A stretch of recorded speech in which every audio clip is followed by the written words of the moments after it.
નમસ્કાર, nation plus ન્યૂઝના જીવન પ્રસારણમાં આપનું હાર્દિક સ્વાગત છે. હું છું વશિષ્ઠ શુક્લ. દર્શક મિત્રો, પ્રતિ માર્ચના બીજા ગુરુવારે સમગ્ર વિશ્વ કિડની દિવસની ઉજવણી કરે છે. આ કિડની દિવસની ઉજવણી પાછળનો ધ્યેય એ પણ છે કે સમાજમાં વસતા તમામ લોકો આ જે કિડનીના રોગોથી થતી જે સંભવિત ખતરાઓ છે એનાથી અવગત થઈ શકે. કારણ કે આપને જાણીને 100% એક ભયનું લખલખું પણ પ્રવેશી જશે કે અત્યારે જે ક્રોનિક ડિસીઝ જે છે તેનાથી 850 મિલિયન જેટલા લોકો એનાથી અસર પામે છે. અને એટલું જ નહીં, પરંતુ જે રીતે દિન પ્રતિદિન કિડનીથી જે સમસ્યાઓ વકરી રહી છે એનાથી જે મૃત્યુ દર વધી રહ્યો છે, 2040 સુધીમાં આ મૃત્યુનો દર એ મૃત્યુનું 5મું સૌથી મહત્વનું કારણ બનશે આ દેશમાં. ત્યારે દર્શક મિત્રો, કિડનીની સાર સંભાળ કઈ રીતે લેવાવી જોઈએ એટલું જ નહીં, પરંતુ કિડનીથી જે રોગ થઈ રહ્યા છે એનાથી નાસીપાસ થવાની જરૂર નથી. જરૂર છે એક મહત્વપૂર્ણ નિદાનની અને એક ચોક્કસની જે તબીબી સલાહ છે એને માનવાની. ત્યારે આજે સમગ્ર દેશ અને દુનિયા જ્યારે 12મી માર્ચે વિશ્વ કિડની દિવસની ઉજવણી કરશે, ત્યારે નેશન પ્લસ ન્યૂઝના દર્શકો માટે પણ અમે ખાસ એવા 2 મહત્વના ડોક્ટર્સને આમંત્રિત કર્યા છે કે જેમની વાતો આપના માટે ખૂબ મહત્વપૂર્ણ પુરવાર થવાની છે.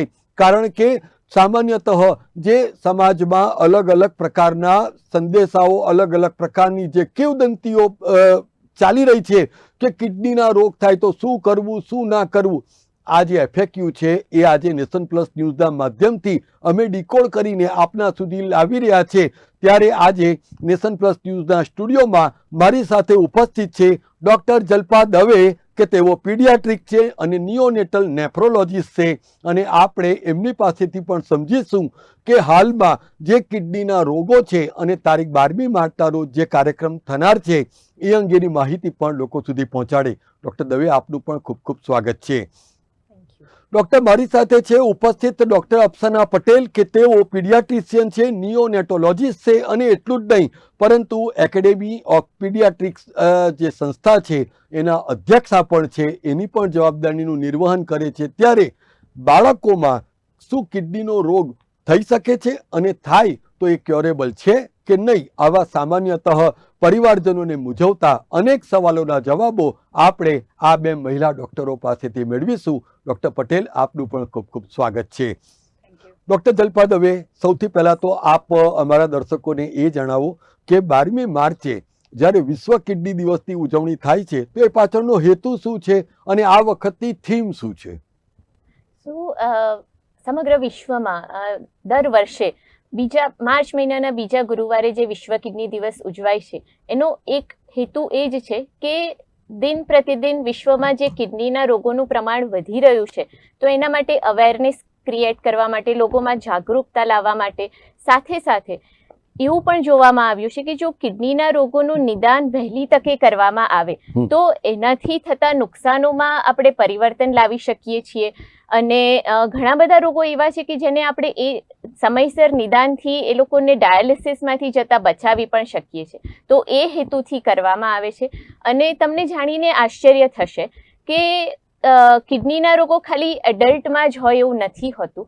ઇનફેક્ટ દર 100 બાળકોમાં લગભગ 6-7 બાળકોને જ્યારે લોકો નાના હોય 5-6 વર્ષના ત્યારે યુરિનમાં ઇન્ફેક્શન થઈ શકે છે. એમને પણ કિડની ફેલિયરના કેસીસ જોવા મળે છે. તો આ દિવસ ઉજવવાનો ઉદ્દેશ્ય એ જ છે કે લોકોમાં, બાળકોમાં થતા તેમ સાથે સાથે એડલ્ટમાં થતા કિડની ડિઝીઝીસની જાગૃતતા આવે. અને આ વર્ષની થીમ છે kidney health for all, caring for people and protecting the planet. એટલે આ વર્ષે અમારો હેતુ એવો છે કે અવેરનેસ ક્રિએટ કરવાની સાથે આજકાલ જે global warming related, pollution related, heat related જે કિડની પર અસર વધી રહી છે એના માટે જાગૃતતા ફેલાવી, સાથે સાથે ડાયાલિસિસ માટે જે સાધનોને બધું અમે યુઝ કરીએ છીએ તો એને અમે કઈ રીતે ઇકો ફ્રેન્ડલી પરિસ્થિતિથી, જેનાથી આપણને એન્વાયરમેન્ટને પણ નુકસાન ના થાય, એ સાથે અમે લોકોની સાર સંભાળ લઈ શકીએ. ઓકે ડૉક્ટર અપ્સના પટેલ, આપ અમારા દર્શકોને એ જણાવો કે એકેડેમી ઓફ પીડિયાટ્રિક્સના આપ ચેરપર્સન છો, તો એમની જવાબદારી શું હોય છે અને 12મી માર્ચના રોજ જ્યારે વર્લ્ડ કિડની ડેની ઉજવણી થશે તો એને એ માટે કયા પ્રકારના અવેરનેસ કાર્યક્રમોનું આયોજન કરવામાં આવ્યું છે? થેન્ક યુ ફોર ઇન્વાઇટિંગ મી. અમારું જે પીડિયાટ્રિક એસોસિએશન છે એને અમારા એકેડેમી ઓફ પીડિયાટ્રિક્સ વડોદરા કહીએ છીએ. તો એનું મેઇન ઉદ્દેશ્ય એ હોય છે કે કહી શકાય કે લોકોમાં, ખાસ કરીને બાળકોમાં જે આ બીમારી થતી હોય કે કિડની રિલેટેડ કંઈક પણ ઇસ્યુ થતા હોય તો એને અર્લીએસ્ટ કઈ રીતે રેકગ્નાઇઝ કરવા, એટલે કઈ રીતે આઈડેન્ટિફાઈ કરવું કે બાળકને આ પ્રોબ્લેમ છે, એ માટેની લોકોમાં જાગૃતતા લાવવી અને એ બાળકોમાં, એ પેરેન્ટ્સમાં અવેરનેસ લાવવી, એ માટેનો એકેડેમી ઓફ પીડિયાટ્રિક્સ વડોદરાનો ઉદ્દેશ્ય હોય છે અમારો. બિલકુલ. તો ડૉક્ટર દવે, આપ મને એ જણાવો કે સામાન્યતઃ એક એવી મિથ હોય છે કે જે એડલ્ટ વ્યક્તિ છે એ જ કિડનીના રોગથી પીડાતા હોય છે, પરંતુ એવું નથી. એ આબાલવૃદ્ધ સૌ કોઈને માટે એ રોગ પસંદગી કરીને આવતો નથી હોતો. ત્યારે આપ એ બેનું ડિફરન્શિએટ કેવી રીતે કરવું, એટલે ખાસ કરીને તો અમારા દર્શકોને એ જાણવામાં પણ ઇન્ટરેસ્ટ છે કે જે નવજાત શિશુ છે તો એમની એ પણ કિડનીના રોગથી સંક્રમિત છે, એવા એના સિમ્ટમ્સ શું હોઈ શકે અને શું એ ક્યોરેબલ છે કે નહીં, એ માટેની વાત કરું. તમે એકદમ સાચી વાત કીધી. મોટા લોકોની સાથે સાથે બાળકોમાં પણ કિડનીના ઘણા રોગો જોવા મળે છે. જો હું તમને થોડા મોટા બાળકોની વાત કરું તો એમાં વિવિધ લક્ષણો, જેમ કે શરીર પર સોજા આવવા, આંખો પર કે પગ પર સોજા આવવા, પેશાબ જતી વખતે જ્યારે બાળક બહુ રડતું હોય અથવા તો એને ક્યાં તો બહુ જ ઓછો પેશાબ થતો હોય, જેમ કે દિવસમાં 3-4 વખત અથવા તો પછી વારંવાર પેશાબ જતો હોય કે પછી બાળક પોતાના પેશાબનો થોડા વખત પછી પણ કંટ્રોલ ના કરી શકતું હોય અથવા તો એને અમુક વખત બાળકનું વજન ના વધતું હોય, ઊંચાઈ ના વધતી હોય, આ બધા કારણો પાછળ પણ કિડનીની બીમારી શક્ય છે. સાથે સાથે જે આપણે નવજાત શિશુની વાત કરી તો ઘણી વખત તમે જોયું હશે કે જ્યારે ગર્ભવતી માતાઓની આપણે સોનોગ્રાફી કરીએ તો એમાં ઘણીવાર એવું કહેતા હોય છે કે કિડની પર સોજો છે તો તમે પછી કરાવજો. પણ આમાં ઘણી વખત એવું થાય કે જેવો બાળકનો જન્મ થાય આપણે બધા એટલા ખુશ હોઈએ, બાળક બધું સારું છે, એક વખત પેશાબ કરી લે, બધું ફીડિંગ સારી રીતે લેવા માંડે, એટલે આપણને એવું થાય કે ચલો બધું સારું છે, હવે કાંઈ આગળ કરવાની જરૂર નથી. પરંતુ નવજાત શિશુમાં ખાસ કરીને જ્યારે આપણને ખબર હોય કે જે ગર્ભવતી માતાની એન્ટીનેટલ સોનોગ્રાફીમાં ક્યાંક કિડની પર સોજો કે એવું કહેવામાં આવ્યું હોય તો એ લોકો ભલે એમને બીજા કોઈ સિમ્ટમ્સ ના હોય પણ એમની સોનોગ્રાફી કરાવવી જરૂરી છે. સાથે સાથે જે બાળકો અધૂરા મહિને જન્મ્યા હોય, પૂરા મહિને ના જન્મ્યા હોય, જેમને ઘણો વખત માટે આઈસીયુમાં, એનઆઈસીયુમાં રાખવાની જરૂર પડી હોય, આ બધા બાળકોને પણ કિડની માટેના અમુક રિપોર્ટો કરાવવા, એમનું બ્લડ પ્રેશર ચેક કરવું અત્યંત જરૂરી છે. ઓકે. તો ડૉક્ટર અપ્સના, સૌથી મહત્વનો સવાલ એ પણ છે કે જ્યારે પણ કોઈ ડાયગ્નોસિસની વાત આવે અને એ જો નવજાત શિશુને સાથે કનેક્ટેડ હોય તો સ્વાભાવિકપણે એ પરિવારનું એક બોન્ડિંગ એક અલગ લેવલનું હોય છે. તો આપ માનો છો કે ડૉક્ટરની પણ એક અલગ ભૂમિકા થઈ જતી હોય છે, એક મલ્ટીટાસ્કરની ભૂમિકામાં એ આવી જતા હોય છે કે ડૉક્ટરે એને ક્યોર પણ કરવાનું છે પ્લસ એમનું જે મનોબળ છે એ પણ ટકાવી રાખવાનું છે. તો આ બધા જે વિષયો છે એને કઈ રીતે ટેકલ કરી શકાય, ડૉક્ટર અપ્સના પટેલ? સૌથી પહેલા તમે પરફેક્ટ કીધું છે કે કાઉન્સેલિંગ એટલે ઇન્ટરેક્શન, એટલે પેરેન્ટ્સ સાથે જે ઇન્ટરેક્શન હોય છે અને એમને જે સપોર્ટમાં એટલે કે કોન્ફિડન્સમાં લેવાનો જે સમય હોય છે, એ ડૉક્ટરની જે વાત કરવાની સ્ટાઇલ હોય છે કે ડૉક્ટરની પેરેન્ટ્સ સાથે ઇન્ટરેક્શન કરવાની જે ટેકનિક હોય છે એ ઘણી ઇમ્પોર્ટન્ટ હોય છે. એટલે સૌથી ઇમ્પોર્ટન્ટ જ્યારે પણ કંઈક વસ્તુ, જેમ કે ડૉક્ટર જલ્પાએ કહ્યું એ પ્રમાણે કે એન્ટીનેટલી એટલે કે બાળક જ્યારે માતાના ગર્ભમાં હોય છે ત્યારે પણ ઘણા બધા પ્રોબ્લેમ ડિટેક્ટ થતા હોય છે કે સિંગલ કિડની હોય કે મલ્ટીસિસ્ટિક કિડની હોય કે પોલિસિસ્ટિક કિડની હોય, આવા ઘણા બધા પ્રોબ્લેમ એન્ટીનેટલી એટલે કે માના ગર્ભમાં હોય ત્યારે જ ડિટેક્ટ થતા હોય છે.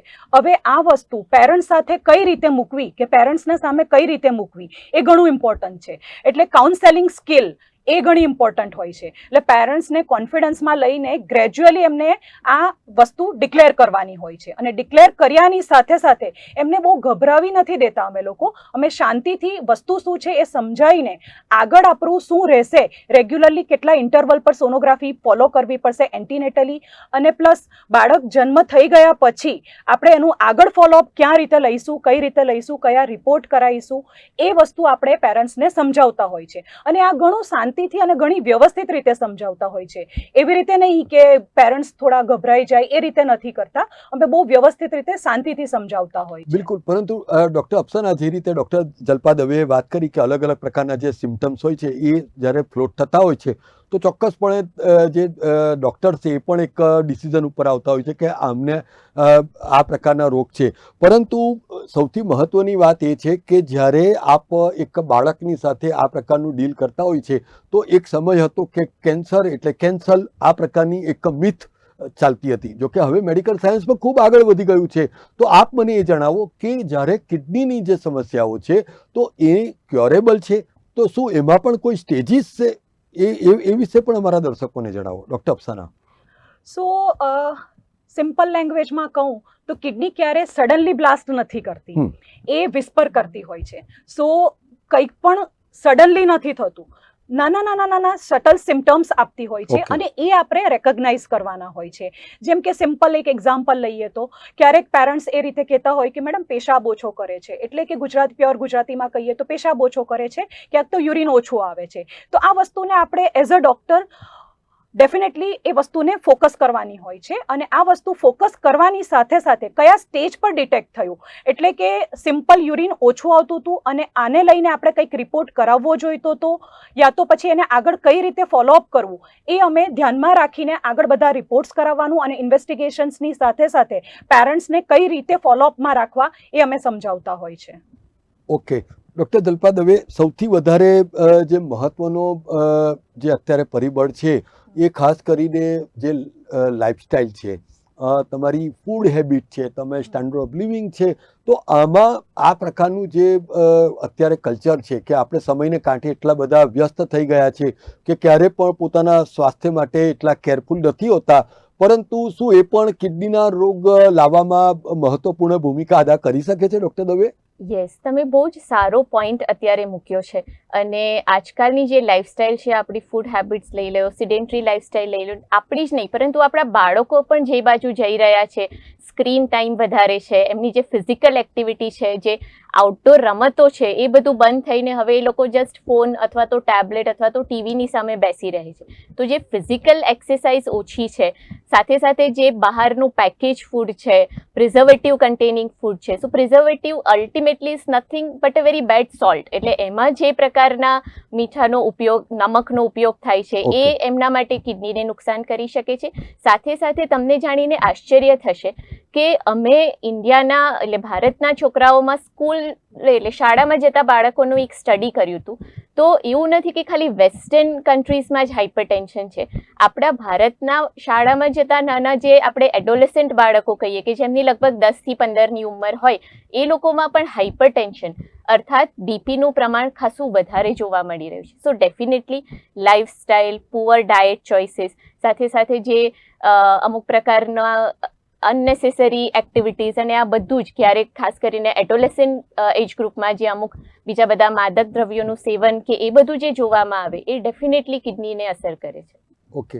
તો ડૉક્ટર પટેલ, ક્યાંય એવું એક સ્ટડી તમે કરી શક્યા છો એક ચેરપર્સન તરીકે કે રૂરલ અને અર્બન આમાં જે બાળકો છે અથવા આમાં જે લોકો વસવાટ કરે છે, તો એ બેનો કોઈ રેશિયો ચેક કરવાની કોશિશ કરી છે કે આ વિસ્તારમાં વધારે આ પ્રકારના રોગ દેખાય છે, એવું કિડનીનો રોગ દેખાય છે? એટલે આ પ્રકારની ઘણી સ્ટડી ઇન્ટરનેશનલ લેવલ પર, નેશનલ લેવલ પર થઈ ચૂકી છે, જેમાં એવું જાણવા મળ્યું છે કે ગામડામાં ફેસિલિટીનો અભાવ, એટલે કે જે ફેસિલિટીઝ હોવી જોઈએ એનો અભાવ હોવાના કારણે ઘણી બધી વસ્તુનું નિદાન યોગ્ય ટાઈમ પર નથી થઈ શક્યું. એઝ વેલ એઝ બીજું શું હોય છે, સિટીમાં આ વસ્તુનો અભાવ નથી હોતો, એટલે યોગ્ય ટાઈમ પર યોગ્ય નિદાન થાય છે અને યોગ્ય ટ્રીટમેન્ટ એટલે સારવાર પણ થઈ જાય છે.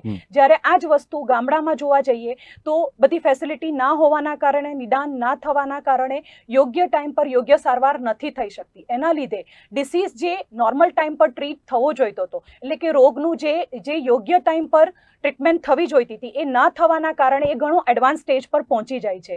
અને એ ત્યારે ખબર પડે છે કે ક્યારેક ડૉક્ટર જલ્પાએ કહ્યું એ પ્રમાણે ક્યારેક ડાયાલિસિસ સુધી વાત પહોંચી જતી હોય છે. અને આ વસ્તુની જાગૃતતા લોકોમાં લાવવી ઘણી જરૂરી છે. એટલે ક્યારેક પણ એન્ટીનેટલી કંઈક ખબર પડી હોય કે પાછળથી પણ કંઈક ખબર પડી હોય અને તમે સપોઝ કે સિટીમાં ડાયગ્નોઝ થયું હોય અને એનું રેગ્યુલર ફોલોઅપ ડૉક્ટરે એડવાઇસ કર્યું હોય તો ડેફિનેટલી એ રેગ્યુલર ફોલોઅપ ઘણું જરૂરી હોતું હોય છે. એટલા માટે તમારા ડૉક્ટરની એડવાઇસ ફોલો કરવી જોઈએ. ઓકે, તો ડૉક્ટર દવે, વડોદરામાં જે રીતે ડૉક્ટર પટેલે વાત કરી કે ભાઈ ખાસ કરીને ડાયાલિસિસ સુધી એ વાત જતી રહેતી હોય છે, તો વડોદરામાં ખાસ કરીને બાળકો માટેની વાત કરું છું, તો બાળકો માટેના ડાયાલિસિસની કોઈ સુવિધા છે કે કેમ? હા, હવે વડોદરામાં પણ બાળકોના ડાયાલિસિસની સુવિધા છે. જો ડાયાલિસિસની વાત કરું તો બે પ્રકારે થઈ શકે. એક તો જે આપણે મોટા લોકોમાં કરીએ હિમોડાયાલિસિસ, સાથે સાથે પેટના પાણીનું ડાયાલિસિસ. તો આપણા વડોદરામાં જ હવે આ બંને પ્રકારના ડાયાલિસિસની સુવિધા છે. અને સાથે સાથે ક્યારેક જો CRRT અર્થાત કન્ટિન્યુઅસ રીનલ રિપ્લેસમેન્ટ થેરાપી, કે અમુક વખત બાળકોને જો વધારે પડતી તકલીફ હોય, એમને કિડનીની તકલીફની સાથે સાથે જો વધારે પડતું ઇન્ફેક્શન હોય, બાળકને વેન્ટિલેટરની જરૂર પડી હોય, બાળક ICUમાં હોય, તો એવા માટે જે CRRTની સુવિધાની જરૂર છે એ પણ હવે વડોદરામાં શક્ય છે. ઓકે, પરંતુ ડૉક્ટર અફસાના, આપને એમ લાગે છે કે તારીખ 12મી માર્ચના રોજ સ્પેસિફિક એક દિવસ માટે જ્યારે આપણે કિડની પ્રત્યેની અવેરનેસથી વાતો કરીએ, પરંતુ આ એક 365 ડેઝ 24/7 એક આ ચોક્કસ પ્રકારની મુવમેન્ટ હોવી જોઈએ, જેથી કરીને જે અવેરનેસ પોઈન્ટ ઓફ વ્યૂ તમારે એક એઝ એ ડૉક્ટર આ વધારે મહેનત ના કરવી પડે સામેના જે પેશન્ટ છે એને કન્વિન્સ કરવા માટેની. તમે આ વાત સાથે એગ્રી છો? હા, ઓફકોર્સ. એટલે આ એવું નથી કે બસ કિડની અવેરનેસ દિવસે જ આ આપણે જાગૃતતા ફેલાવવાની છે, પણ ડેફિનેટલી વર્ષના જે 365 ડેઝ છે, લોકોમાં એ 365 ડેઝ સુધી યોગ્ય નોલેજ પહોંચે, યોગ્ય નિદાન થાય, એ ઘણું જરૂરી છે. એટલે આ નોલેજ ખાલી એક દિવસ પૂરતું નથી, પણ આ ડેફિનેટલી 365 ડેઝ સુધી એવરી ડે લોકોમાં કંઈક ને કંઈક નવું જાણવા મળે, સોશિયલ મીડિયાના થ્રુ, ન્યૂઝ ચેનલના થ્રુ, યા તો પછી અત્યારે તો વોટ્સએપ છે કે પછી ઇન્સ્ટાગ્રામ છે, એના થ્રુ ડૉક્ટર નાની નાની રીલ્સ બનાવીને મૂકતા હોય છે. તે પણ ઘણા પેરેન્ટ્સ ફોલો કરીને પણ ઘણું બધું નોલેજ જાણી શકતા હોય છે. બિલકુલ, પરંતુ ડૉક્ટર દવે, જેવી રીતે ડૉક્ટર અફસાનાએ વાત કરી કે હવે આપણે ઇન્ફોર્મેશન બ્લાસ્ટિંગ એરામાં છીએ અને ઘણી બધા જે સોશિયલ મીડિયા છે એનો એક અવેરનેસ માટે એક સારા પ્લેટફોર્મ તરીકે પણ ઉપયોગ કરી શકાય છે, પરંતુ આપને ખુદ અનુભવ હશે, કદાચ આપના વોટ્સએપ ઉપર પણ મેસેજીસ આવતા હશે કે અમારા એક સગા સંબંધીનું મૃત્યુ થયું છે અને 4 કિડની અમારે આપવાની છે. તો આ પ્રકારના જે મેસેજીસ જે વાયરલ થાય છે એને કારણે આપને એમ લાગે છે કે જે ડૉક્ટરોની જે ખરી મહેનત છે એની પર પાણી ફરી જતું હોય છે, તો ખરેખર તો એ દિશામાં પણ લોકોએ જાગૃત થવાની જરૂર છે. ડૉક્ટર દવે. યસ, તમે એકદમ જ સાચી વાત કીધી. મને પણ ઘણી વખત અમારા જે પણ હોસ્પિટલના કે ક્લિનિકના નંબર પર એવા મેસેજ આવે છે કે અમારે કિડની ડોનેટ કરવી છે, અમારી પાસે એક કિડની છે, પરંતુ આ બધું જ હવે આપણી પાસે જે પણ કિડની ટ્રાન્સપ્લાન્ટ થઈ રહ્યા છે અમદાવાદમાં IKDRC થ્રુ અને ગુજરાત ગવર્મેન્ટના સપોર્ટ થ્રુ, તો એ બધું જ એક સિસ્ટમિક પ્રોસેસ છે. કોઈ પણ આજે જઈને મેસેજ કરે કે અમારે કિડની ડોનેટ કરવી છે તો એ એવી રીતે શક્ય નથી. તો હું ખાસ અપીલ કરીશ કે એવી બધા મેસેજમાં આવીને ભરમાઈ જઈને કે એવી રીતે અચાનક જ પેનિકી થઈ જઈને એવા કોઈ મેસેજ પર વધારે ધ્યાન આપવાની જરૂર નથી, પરંતુ એની સાથે જેમ ડૉક્ટર અફસાનાએ કીધું કે ખાસ કરીને અવેરનેસ માટે કે તમને ખબર હોવી જોઈએ કે ક્યાંથી અમને સાચી ઇન્ફોર્મેશન મળી રહી છે. Social media is like a C, એટલે તમારે એમાંથી શું ઉપયોગી છે, ક્યાં તમે જે સર્ટિફાઈડ ડોક્ટર્સ છે એમની એડવાઇસ ફોલો કરો, જે સર્ટિફાઈડ હોસ્પિટલ્સ છે, ગવર્મેન્ટ છે, એમના જે પ્રોગ્રામ છે એમને ફોલો કરવું અને એમની એડવાઇસ પ્રમાણે આગળ જોવું. સાથે સાથે આપણા ગવર્મેન્ટ તરફથી ઘણા બધા સ્કૂલ હેલ્થના પ્રોગ્રામ ચાલે છે, જેમાં અમે સ્કૂલના બાળકોનું જે એન્યુઅલ ચેકઅપ કરીએ છીએ એમાં એમના બ્લડ પ્રેશર માટે ને એ બધું પણ રેગ્યુલરલી ચેક કરતા હોઈએ છીએ. બિલકુલ, તો હવે જ્યારે આપણે શોના અંત તરફ જઈ રહ્યા છે ત્યારે ડૉક્ટર અપ્સના પટેલ, નેશન પ્લસ ન્યૂઝના જે દર્શકો છે એમને આપ વિશ્વ કિડની દિવસ ના ઉપલક્ષમાં શું સંદેશો પાઠવવા માંગશો? સો હું એ કહેવા માંગુ છું કે કિડની આખા બોડીને કંટ્રોલ કરતું, એટલે નોર્મલી એવું હોય છે કે બધા હાર્ટ વિશે કે લંગ વિશે ઘણી બધી વાતો કરતા હોય છે, પણ મેં ઘણા ઓછા લોકોને જોયા છે જે કિડની વિશે ડિસ્કસ કરતા હોય. એટલે કિડની કોલેપ્સ થાય તો આખી બોડી કોલેપ્સ થતી હોય છે. એટલે મારું એ કહેવું છે કે કિડનીની સંભાળ એ મેં પહેલાં પણ કહ્યું એ પ્રમાણે કે વિસ્પર કરતી હોય એને રેકગ્નાઇઝ કરવાનું અને એને આઈડેન્ટિફાઈ કરીને રાઇટ ટાઈમ પર રાઇટ કન્સલ્ટેશન કરવાનું, રાઇટ ઓથોરાઇઝ ડૉક્ટર પાસે કન્સલ્ટેશન કર્યા પછી એની એડવાઇસ ફોલો કરવાની. અને આ એડવાઇસમાં ઘણી બધી નાની નાની ટિપ્સ છે જે હું આજે પેરેન્ટ્સને આપવા માંગુ છું, ઓલ ઓવર વર્લ્ડના બધા પેરેન્ટ્સને આપવા માંગુ છું. કે સૌથી પહેલાં બાળક જ્યારે તમારી સ્કૂલમાં જતું હોય તો એને એ પેશાબ કરવા માટે કે યુરિન કરવા માટે હિચકિચાહટ અનુભવતું હોય છે, તો એને એ રોકી નહીં રાખવાનો. એ આ સૌથી મોટી એડવાઇસ સ્કૂલ ગોઈંગ ચિલ્ડ્રન્સના પેરેન્ટ્સ માટે છે. બીજું, જંક ફૂડ અવોઇડ કરવાનું. આજના એમાં એવું છે કે પેકેજ ફૂડ ઘણું ચાલી રહેલું છે, એટલે એને અવોઇડ કરવાનું. સોલ્ટ અને શુગરી ફૂડ્સ છે એને અવોઇડ કરવાનું.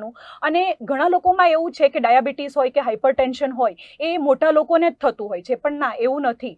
ઇવન બાળકોમાં પણ આ સમસ્યા જોવા મળી છે. અને આ સમસ્યા બાળકોમાં થાય ત્યારે એની સાથે જો કિડનીનો પ્રોબ્લેમ થતો હોય તો એને કંટ્રોલ કરવો ઘણો ડિફિકલ્ટ હોય છે. એટલે રાઇટ ટાઈમ પર આ વસ્તુને કંટ્રોલમાં લેવી. પ્લેન્ટી ઓફ ફ્લુઇડ્સ, હું એવું કહી શકું કે પાણી આપણી કિડની હોમ કુકડ ફૂડ માગે છે અને ઘણું બધું પાણી માગે છે. એટલે તમે તમારી બાળકને કે તમારા માટે કોઈ બેસ્ટ ગિફ્ટ આપવા માંગતા હોય ને તો એ છે પાણી. એટલે પાણી એ બેસ્ટ ગિફ્ટ છે તમારા બાળકની બોડી માટે અને તમારી પોતાની બોડી માટે. કોલ્ડ ડ્રિંક હોય કે જંક ફૂડ હોય કે આઉટસાઇડ ફૂડ હોય એ નથી માંગતી. કિડની ખાલી અને ખાલી પાણી માગે છે અને લોટ્સ ઓફ પાણી માગે છે. એની સાથે સાથે જંક ફૂડ અવોઇડ કરવાનું છે. બ્લડ પ્રેશર કંટ્રોલમાં રાખવાનું છે. સોલ્ટ ઇન્ટેક ઓછો લેવાનો છે.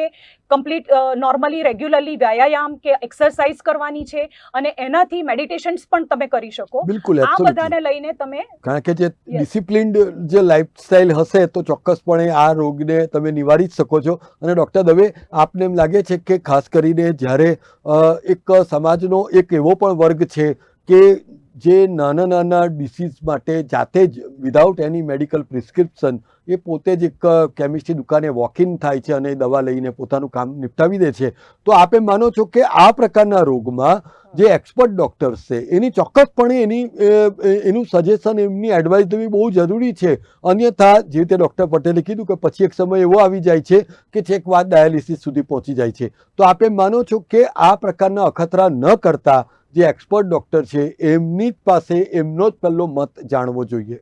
તમે ખૂબ જ સાચી વાત કીધી છે. ખાસ કરીને જે બધી પેઇન કિલર્સ છે, ઘણી બધી ઓટીસી મેડિસિન્સ છે, જેમ કે આઇબુજેસિક છે, મેફેનેમિક એસિડ છે. ખાસ કરીને જો બાળકોને કિડનીની તકલીફ હોય અને જો તાવ આવે અને એ લોકો જસ્ટ ત્યાં જઈને અમને તાવની દવા આપો, અમને શરદી ખાંસીની દવા આપો, પરંતુ એ જ એમના માટે નુકસાનકારક બની શકે છે. અને મારી પાસે એવા ઘણા બાળકો છે કે એમના કારણે એમને કદાચ થોડા વખત માટે ડાયાલિસિસ કરવાની પણ જરૂર પડી હોય. તો આ ડેફિનેટલી ઘણું જ જરૂરી છે કે ખાસ કરીને બાળકો હોય કે મોટા હોય, કોઈ પણ તાવ માટે, શરદી ખાંસી માટે ડૉક્ટરના પ્રિસ્ક્રિપ્શન વગર જસ્ટ જઈને આ મેડિસિન આપી દઈએ તે યોગ્ય નથી. બિલકુલ. તો દર્શક મિત્રો, સામાન્યતઃ આપણે જ્યારે કહીએ છીએ કે પહેલું સુખ તે જાતે નર્યા, ત્યારે 12મી માર્ચના રોજ વિશ્વ કિડની દિવસની ઉજવણી થશે. ત્યારે શહેરની વિવિધ હોસ્પિટલ દ્વારા પણ જે રીતે રેનલ ટ્રાન્સપ્લાન્ટ અને ક્રોનિક કિડની રોગ માટેની માહિતીઓ પૂરી પાડવામાં આવશે, ત્યારે એકેડેમી ઓફ પીડિયાટ્રિક્સ દ્વારા પણ વિવિધ કાર્યક્રમોનું આયોજન કરવામાં આવ્યું છે. ત્યારે આ બંને મહિલા ડૉક્ટરોની વાત પરથી એક વાત અત્યંત સ્પષ્ટ છે કે જ્યારે આપ કિડનીની સંભાળ લેશો તો કિડની ચોક્કસપણે આપની પણ સંભાળ લેશે. ત્યારે કોઈ પણ પ્રકારના અખતરા ન કરતા એક સુસંસ્કૃત અને શિસ્તબદ્ધ જીવન જીવીશું તો ચોક્કસપણે લાંબુ આયુષ્ય એ આપના માટે, આપના પરિવાર માટે અને આપના દેશ માટે પણ મહત્વપૂર્ણ પુરવાર થશે. તારીખ 12મી માર્ચના રોજ વિશ્વ કિડની દિવસ નિમિત્તે આ જે નેફ્રોલોજિસ્ટ અને આ જે નિયોનેટોલોજિસ્ટ છે એમના દ્વારા એવી પણ સંકલ્પના વ્યક્ત કરાઈ કે આગામી દિવસોમાં જે શાળાના બાળકો છે ત્યાં સુધી આ જાગૃતિ વિષયક કાર્યક્રમો પહોંચાડવામાં આવશે, જે સાચા અર્થમાં એમના પણ બ્રાન્ડ એમ્બેસેડર બની રહેશે. નેશન પ્લસ ન્યૂઝના આ વિશેષ કાર્યક્રમમાં જોડાવા બદલ ડૉક્ટર જલ્પા દવે, ડૉક્ટર અફસાના પટેલ, આપનો ખૂબ ખૂબ આભાર. અમારા સમાચારો અને શોના અપડેટ્સ માટે આપ અમારી યુટ્યુબ ચેનલને સબસ્ક્રાઇબ અને શેર કરવાનું ચૂકશો નહીં. નવા સમાચારો સાથે ફરી મળીએ છીએ, ત્યાં સુધી રજા આપશો. નમસ્કાર. સમાચારોના સતત અપડેટ મેળવવા માટે અમારી નેશન પ્લસ ન્યૂઝની યુટ્યુબ ચેનલને સબસ્ક્રાઇબ કરો, બેલ આઇકન દબાવો અને જોડાયેલા રહો ફેસબુક, ઇન્સ્ટાગ્રામ અને ટ્વિટર પર.